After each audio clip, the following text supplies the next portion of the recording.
ঠাকুরগাঁয়ের সাবেক 2 এমপি সহ 91 জনের বিরুদ্ধে আদালতে মামলা হয়েছে। এই বিষয়টি বিস্তারিত নিয়ে বিডি নিউজ 2024 এর আজকের আয়োজন।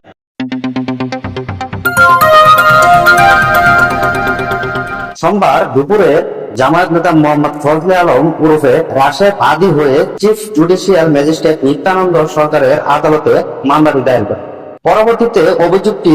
এজাহার হিসাবে গ্রহণের আদেশ দেন আদালত। মামলার বাদী ফজলে আলম ওরফে রাশেদ সদর উপজেলা হরিনারায়ণপুর মোল্লাপাড়া এলাকায় মৃত আব্দুল গফুরের ছেলে। মামলার অভিযোগ থেকে জানা গেছে, ঠাকুরগাঁয়ে কোঠা সংস্কার আন্দোলনে দোকানের অগ্নিসংযোগ ও ভাঙচুর ও লুটপাট এবং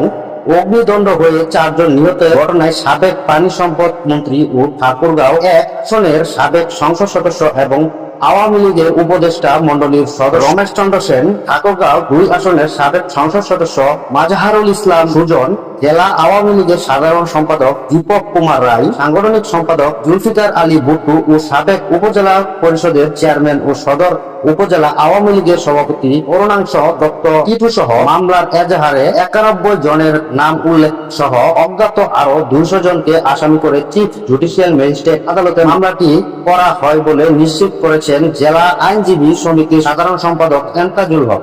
মামলার অন্য আসামিরা জেলা যুবলীগের সভাপতি আব্দুল মজিদ আপেল, সাধারণ সম্পাদক দেবাশিস দত্ত সমীর, রুহিয়া থানার আওয়ামী লীগের সভাপতি পার্থ সার্থী সেন, সদর পৌর আওয়ামী লীগের সভাপতি মোহাম্মদ আকরাম, বালিয়াডাঙ্গি উপজেলার যুবলীগের সাধারণ সম্পাদক আলী আসলাম জুয়েল, রুহিয়া থানা আওয়ামী লীগের সাধারণ সম্পাদক আবু সাইদ চিকন বাবু, সদর উপজেলা বেগুনবাড়ি ইউনিয়ন পরিষদের চেয়ারম্যান বনি আমিন, ছাত্রলীগ নেতা রয়্যাল, জেলা স্বেচ্ছাসেবক লীগের সভাপতি নজমুল হুদা সাহা, অ্যাপোলো পৌর কাউন্সিলর একরামুদুল্লাহ, যুবলীগ নেতা নেরা সোহেল, রাজাগাঁও ইউনিয়ন পরিষদের চেয়ারম্যান খাদেমুল ইসলাম, বানুর ইউনিয়ন পরিষদের চেয়ারম্যান রফিকুল ইসলাম, বালিয়াডাঙ্গি উপজেলা স্বেচ্ছাসেবক লীগের সভাপতি